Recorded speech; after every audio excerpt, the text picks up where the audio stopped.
Good morning, everyone. I'm Lee Anderson, a member of the Parish Committee, the governing board here at First Parish in Wayland. And we're glad you're here in the sanctuary or online on Zoom. We have a special welcome for visitors every week. We just welcome new people in our pews. After church, after the service, there's a coffee hour and community time downstairs or community time on Zoom. And if you're so inclined and you are new and you would like someone to notice you and come up and chat at coffee hour, pick up a red mug downstairs and and then let us know how that works. We have two special welcomes today, actually. In the pulpit today, we have the Reverend Wendy Page. Wendy has been here before, so you may recognize her. There's a short bio in the order of service today, but just suffice it to say that she met Reverend Lisa Perry Wood at Andover Newton Theological School, and they are good friends, and we're delighted to have Wendy in the pulpit. And then also, I want to welcome Tom Berriman, who is our music director for the remainder of the year. He's sitting up at the organ. He is filling in for Polly while she's on medical leave, and we are so delighted to have him here. Great. Our mission is to build community, search for meaning, deepen our spirituality, and make a better world. If you have questions about First Parish or Unitarian Universalism, someone from our membership team will be at the welcome table during coffee hour to greet you and answer any questions. Kate Holland, our Director of Lifespan Religious Exploration, is here today, and she's available to answer any questions as well. I'd like to invite Pat Sims from the membership team to come up to give an announcement.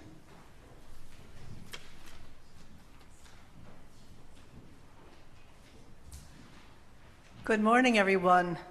It's so nice to see all of you here in person and also those of you with us this morning at home on Zoom. As Lee said, I'm on the membership team here at First Parish, and I am very happy to invite you to join us next Sunday for New Member Sunday, when we recognize and officially welcome all those who have signed the First Parish membership book during this church year. Here's the book, and Steve, I want to ask you to stand up. Steve Rogers, who's also on the membership team, he and I are going to be downstairs after the service for the, to greet anybody who might be interested to sign. It will be during coffee hour, the connection time, I guess is another way of saying it. Some of you may have been thinking about signing the book, but just for whatever reason did not get around to it. And so this is an opportunity for you, if you would like to join us next week, to be here, sign the book, and be a part of all those who have signed this year. So certainly hope to see you next Sunday. We also have a special celebration cake that I've been told. It sounds very yummy. We will be welcoming all the new members with that special cake and some other goodies. So see you next Sunday. Thank you. A big thanks to all our other service participants whose names are in the order of service. Please remember to silence your cell phones for our time together. And please join me in waving this morning to the camera in the back of the room, because there's nobody sitting at that table right now. Hello. A heartfelt welcome to all. Let us now turn our hearts and minds to worship. And we invite the Barbara LaPenta family to come up and light our chalice.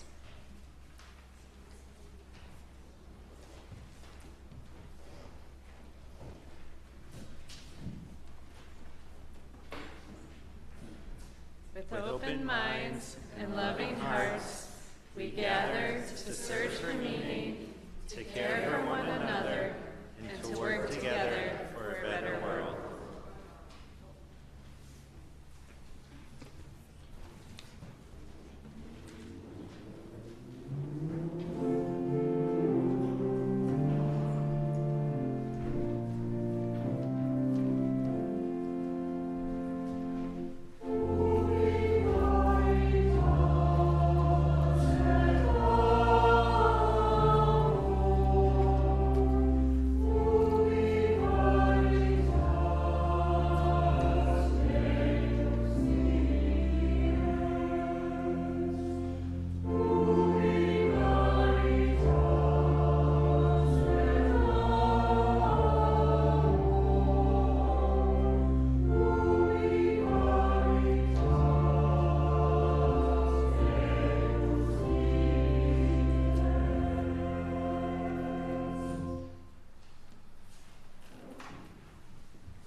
I'm Reverend Wendy Page. I use she, her pronouns. It is good to be with you again. Welcome this sunshine-filled spring morning, filled with the contradictions of the rebirth of life and the hard times we are living through. For this hour, we have gathered here in community, whether in person or through the magic of the internet, to be with one another, support one another, and worship together. Let us begin with these good words by UU minister Leslie Takahashi. All that we have ever loved and all that we have ever been stands with us on the brink of all that we aspire to create. A deeper peace, a larger love, a more embracing hope, a deeper joy in this life we share. Let us join in singing our opening hymn, number 44, We Sing of Golden Mornings.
Good morning.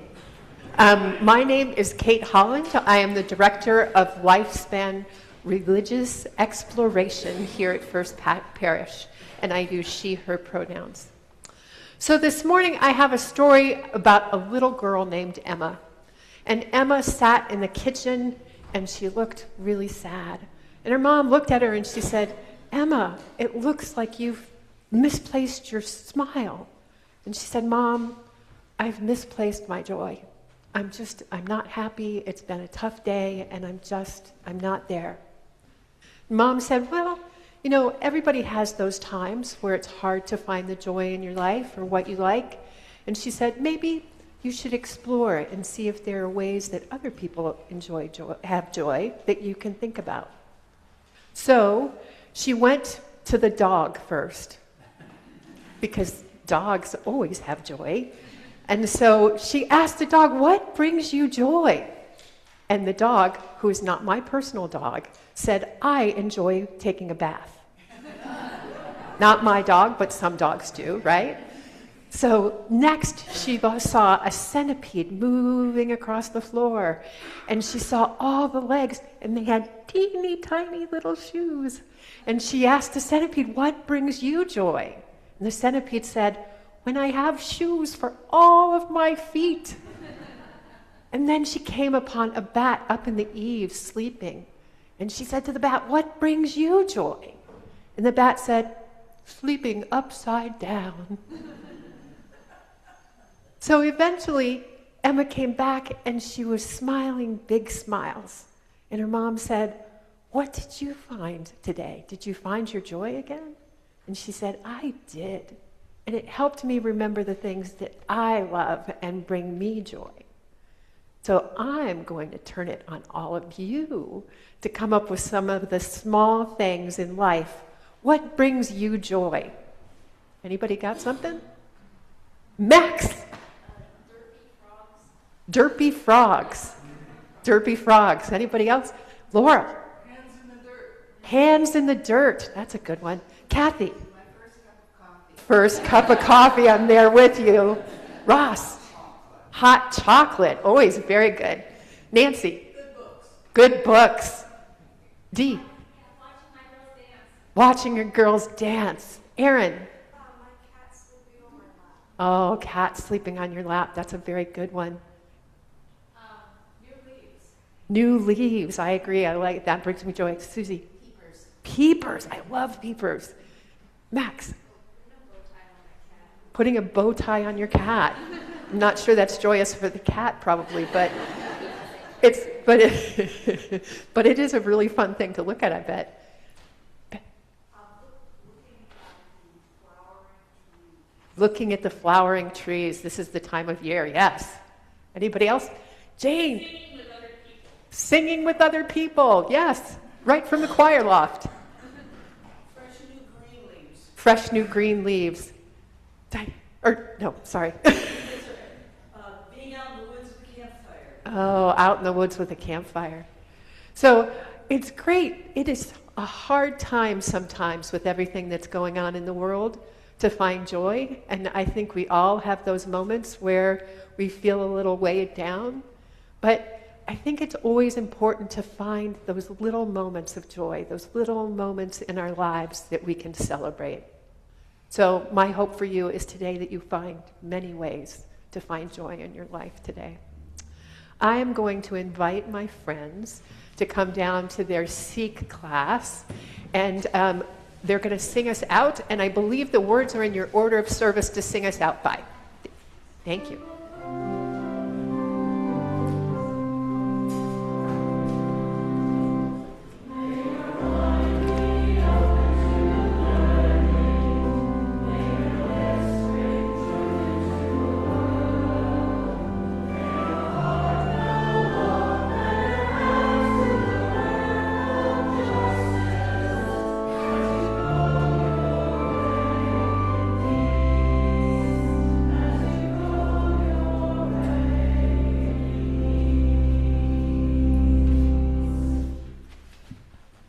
Good morning. My name is Kara Segi. The offering we give each week is a symbol of our commitment to this faith community and to the life and works of our congregation. Instructions on how to donate online are in the order of service. If you are here for the first time, please let the plate pass you by. We welcome you as our guests. We receive your generosity with gratitude and in appreciation of all that sustains us. Your gifts maintain the strength of this community and all it does within these walls, as well as the work we do together to make the world better. The offering will now be given and received. Thank you.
My name is Kara Segi. I am one of the lay ministers here at First Parish.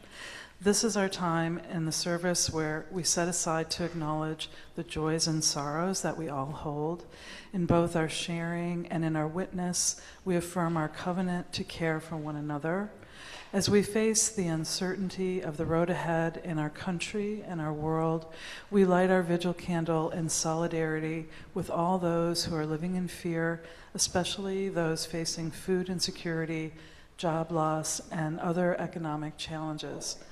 We offer our deep love for all beings, remembering that justice is what love looks like in public. May the love which abides in our community offer hope, strength, and peace in the days to come.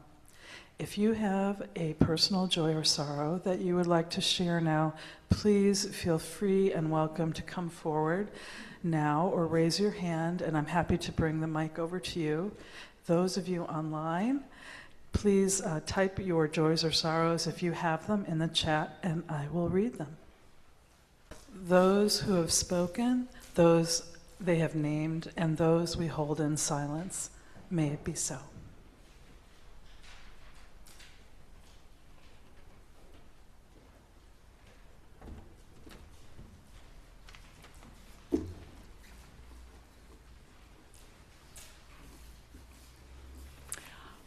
I invite you to now settle your body, put your feet on the floor to ground yourself, and to take a breath to settle yourself into a time of prayer and meditation. Spirit of life, God of many names and no name, be with us today as we gather today in body and in spirit. May we feel the connection and warmth of this community as spring emerges outside our doors. Our hearts are heavy with the harsh news that comes to us every day. We pray for those who live in places of open conflict, the Ukraine, Gaza, Lebanon, Iran, the Sudan, Myanmar. We hold in our hearts those in this country who are targeted by our government, our trans and non-binary siblings, people with dark skin targeted by ICE.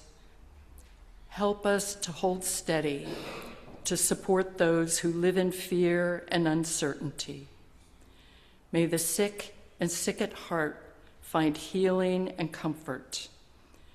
May those mourning loss feel held and accompanied. Sustain and nurture our spirits so we have the strength to live and love and work toward a just and equitable world. Be with us when we worry and are afraid, but also help us to notice sparks of wonder and beauty in our everyday lives. Help us to be a blessing to those we meet and to ourselves.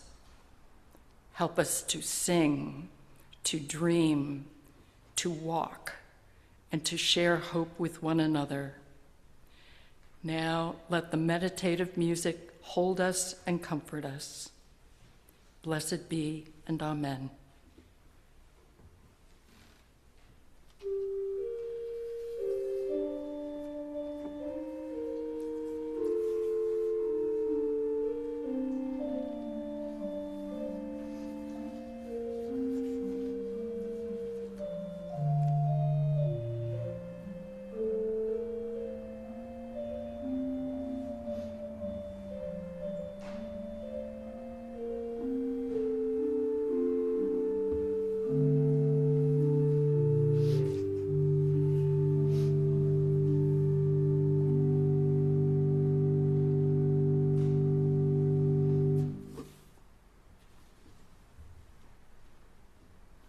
Our reading, a blessing for the weak in a world that only admires the strong.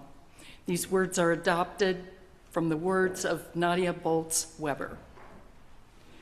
Blessed are the agnostics.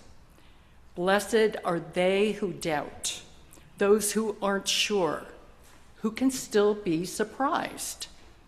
Blessed are they who are spiritually impoverished and therefore not so certain about everything that they can no longer take in new information.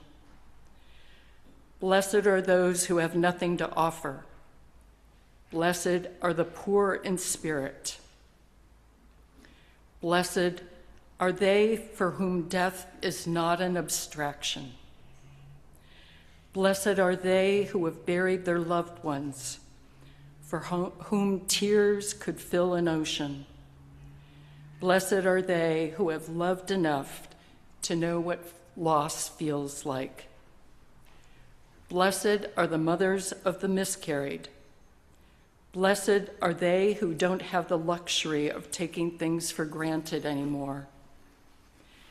Blessed are they who can't fall apart because they have to keep it together for everyone else.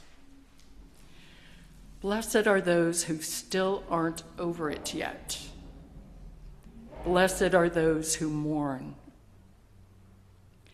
Blessed are those no one else notices.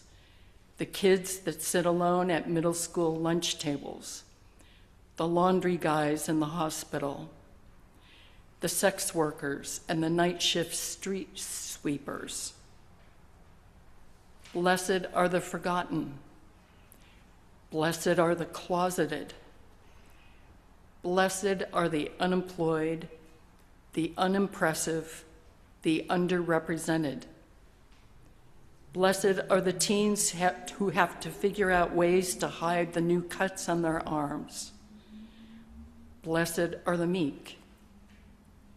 Blessed are the wrongly accused, the ones who never catch a break, the ones for whom life is hard. Blessed are those without documentation. Blessed are the ones without lobbyists.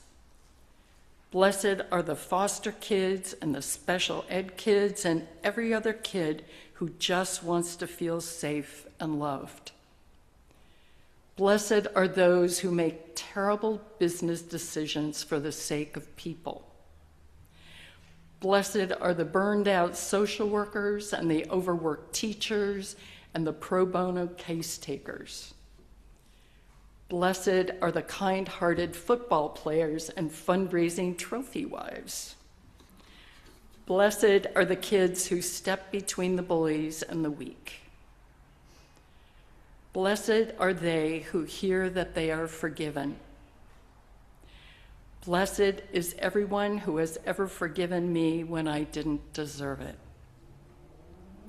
Blessed are the merciful, for they totally get it.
In this bleak time, when our losses feel heavy, when we feel scared, lost, discouraged, when listening to the news feels like an assault, when fascism, oligarchy, and unbridled greed feel so oppressive, when hope is indeed hard to find, I'm noticing something strange.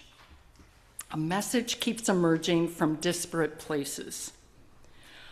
I have learned to pay attention when something keeps nudging me over and over, like I'm a very dull student and need repetition to finally get the lesson. The first time, I was sitting in a pew and the sermon was being given by a UU activist. I was prepared to feel inadequate, like I wasn't doing enough to make a difference. But instead, the message was about looking for hope and bright spots in our lives, taking care of ourselves as part of the work. My spirits lifted. I felt a little better. Then I attended a regional ministers meeting where I heard a panel discussion from ministers who had dropped everything and gone to Minneapolis for the protests. One of them was your minister, Reverend Lisa. She told the story of how she preached here about how others were going to Minnesota and how much she admired them. She was not intending to go, but you all started thanking her for going. And then she thought, well, I guess I'm going. Good work, all of you. The panel of clergy talked about being unprepared, and they were very unprepared. But they shared how the good people of Minneapolis piled up coats and long underwear and hats and warm mittens for these out-of-towners who were ill-equipped to be outdoors for 2 hours in minus 20-degree weather for a protest or action. Mostly, they talked about the organization and camaraderie of the Minnesotans who have learned how to band together to support one another with neighborhood watches, companions for kids of color to walk to and from school for safety, people who provide foods for others. And religious leaders talked about learning to trust the organizers of actions and to take to heart basic lessons. Always have a buddy. Stick with a plan. Don't have bright ideas in the middle of an action. Don't think, oh, I'll just go over there. They talked with humility about having the urge to do something different out on the street, having a better idea, but understanding and trusting that others knew how to lead. They came back energized by all they had seen and experienced. They felt the energy and spark from working with, depending on other people doing something very hard. My next message came from a recording of a live conversation between Nadia Boltz-Weber and Suleika Jacquard. Nadia is a badass Lutheran minister. She's battled with addiction in the past. She preaches to the marginalized. She's a writer, and I follow her on her Substack, The Corner. Nadia is in the middle of breast cancer treatment, which has included a double mastectomy. Suleika is a 38-year-old writer and advocate who is now in the middle of treatment for her third diagnosis of leukemia. She has had 2 stem cell transplants in the past, which required long periods of isolation. The second treatment being in the middle of COVID lockdown, so the isolation was even more extreme. She's the author of Between Two Kingdoms, a memoir of a life interrupted, where she discusses her cancer diagnosis, treatment, and recovery. Both Nadia and Suleika are in the middle of cancer treatment right now, and as they spoke together, what bubbled up was their hard-won positivity. In the middle of cancer treatment, they used up their limited energy to get dressed, put on makeup, and have a conversation together in front of a camera. I heard them say, "Illness is a deeply human experience, and it can be a way of connecting with others who have gone through that experience. Being of service to others takes you out of your own suffering."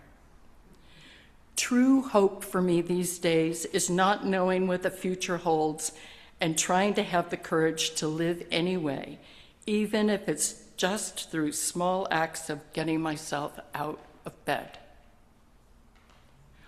I actually think getting the laundry done is an act of hope.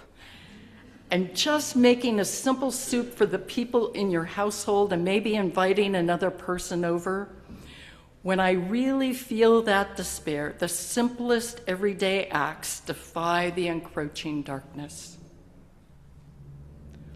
I'm grateful for my life. They brought the message of finding a spark of joy into the simplest acts of everyday life. And earlier this month, I read an article about a New York City woman named Megan Cavaney, who started standing on the sidewalk or in the subway holding a poster board sign with her handwritten message, "Tell me something good," and her phone ready to record. She held up the sign and hoped for the best. I got so fed up with doom scrolling that I was down to try anything to spread some goodness in any way that I could get my hands on. Cavaney, 34, told Nice News, a newsletter I get in my inbox.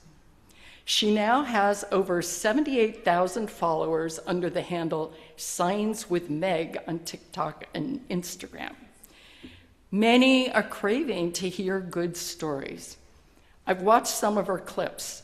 The good news of getting accepted into a doctoral school, of going on a second date, of being sober after 41 days of being sober for 41 days after rehab, a daughter getting straight A's. But I think it's Meg's genuine enthusiasm and joy as she hears the stories that inspires me the most. It is infectious. The message that keeps showing up is to look for the sparks of joy in daily life, experiencing joy when doing hard things with other people, simple acts of kindness given and received, finding joy in the simple act of doing some daily activity when you have very limited energy. The message I keep receiving is to look for joy as a resource which sustains us through whatever is hard. It's not frivolous, it's not selfish, it's necessary and life-sustaining. Which brings us to this gathering today. What can lift our spirits and give us the energy and, dare I say, joy to keep living, to keep putting one step in front of the other? Joyce Vance is a lawyer and author of Giving Up is Unforgivable, a manual for keeping democracy. I sometimes read her civil discourse on Substack for her political analysis and perspective on our imploding democracy. Joyce owns chickens, and when the world gets too heavy for her, her chickens cheer her up and bring her joy. So she wrote about them and included pictures of them. Then she asked her readers what was on their agenda for creating joy, and she followed up by compiling a list. I find her list so validating and comforting that I want to share it with you. And this is going to feel like a redo of the Time for All Ages. This is the congregation participation part in the sermon. I invite you to indicate if you're doing any of these things of self-care. Here we go. It's Joyce's list slightly tweaked. There are 11 topics with ideas and strategies in each one. I'll read a topic and follow it with strategies. Please raise your hand if you've done anything in the topic, and this includes you guys on the internet. We're watching you. Spend time with animals. Cuddling, petting dogs and cats, watching wildlife, birds at feeders, squirrels, deer, bunnies, animal-related routines that force a daily reset, dog walks, barn chores, caring for foster animals. Being around larger animals, horses, goats, alpacas, pigs. Number 2, movement and fresh air, even when it's cold outside. Walking around the block on trails, hiking and trail running to get fully absorbed in the scenery. Cycling. Gym time, workout at the Y, rowing and weights, Pilates, yoga, related practices, gardening, watching things grow. Escapist reading and comfort TV. Reading to escape, especially mysteries. Fiction as a mental vacation. Series in particular, the predictable comfort of returning to familiar characters and words, old classics for refuge, reading at night or in the middle of the night instead of doom scrolling. Comfort TV, especially watching sports as an antidote. The Olympics, the marathon, baseball. International shows as a safe escape. Viewing and rewatching familiar series. Making things with your hands, this is number 4. Knitting. Did anybody make red hats for the last No King's Day? Yes. Crocheting. Quilting and sewing, including mending and repair projects. Needlepoint, macrame, beading, jewelry making, woodworking. Yeah. Origami, puzzles, and games that fully occupy your attention. Jigsaws, Mahjong, Scrabble. 5, art, creativity, and learning new skills. Drawing classes, watercolor and painting, pottery, sculpture, fabrication, and studio time. Writing, poems, memoirish projects, novels, ancestry books, daily journals. Taking classes in non-political topics. Horticulture, ecology, conservation, poetry, music, language.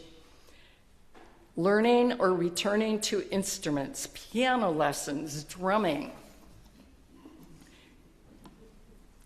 Number 6, music as medicine. Listening to music, playing music, scale practice, chamber music, rehearsing with friends, open mic nights. Singing in choirs or choruses. I want to see all your hands up there. Dancing. Number 7, cozy comforts at home. Cooking and baking. Cookies, soup, comfort meals, sharing food with friends and neighbors. Tea and coffee rituals. Sitting by the fire or fireplace, warm blankets, hot baths, sauna. Small treat comforts. Chocolate came up a lot. Okay, lots of hands for chocolate. Gathering with people in community. Hosting or attending small gatherings.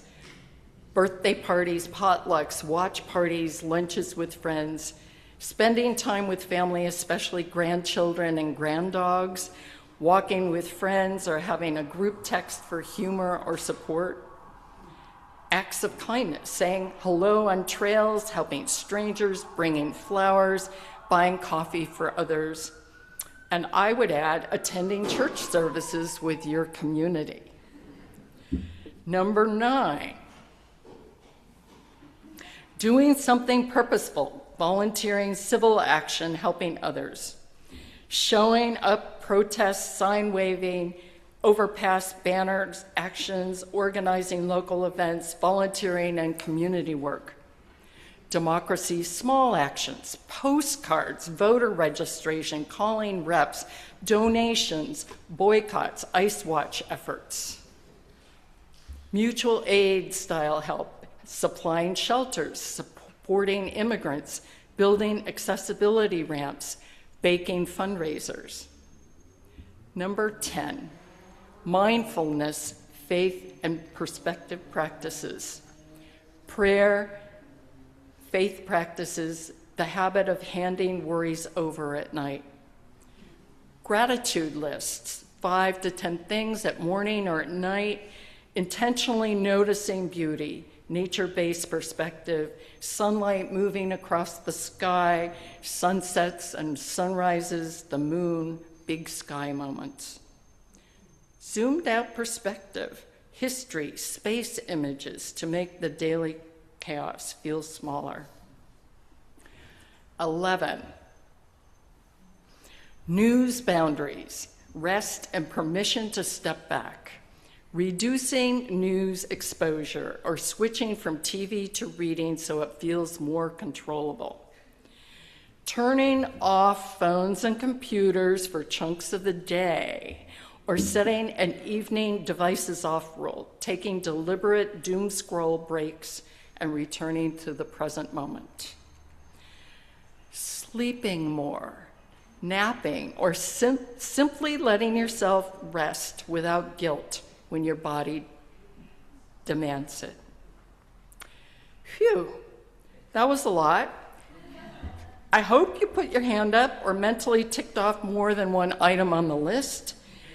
And I also hope you made a mental note of something on the list you'd like to add to your daily life. We do have ways to find joy in our day-to-day lives.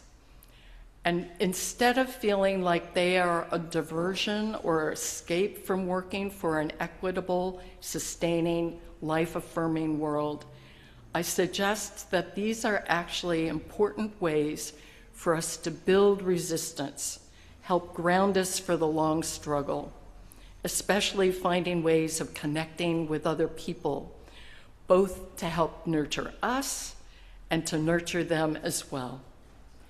Joy can be contagious as well as despair. Let us choose joy. I want to close with these good words from Nadia Bolz-Weber. She said at the end of her conversation with Suleika, "You have permission to experience joy right now. It's okay.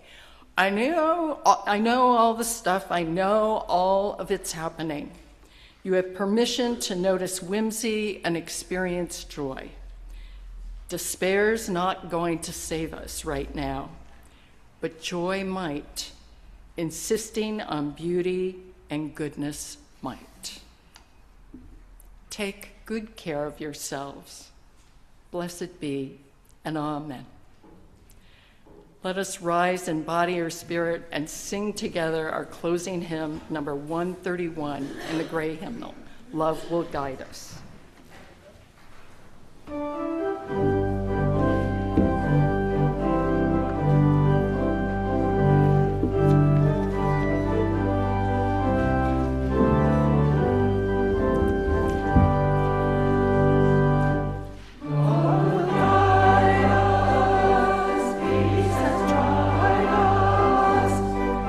Beside us, will lead the way.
may faith in the spirit of life, hope for the community of earth, and love of the sacred in one another be ours now and in all the days to come. Amen and blessed be.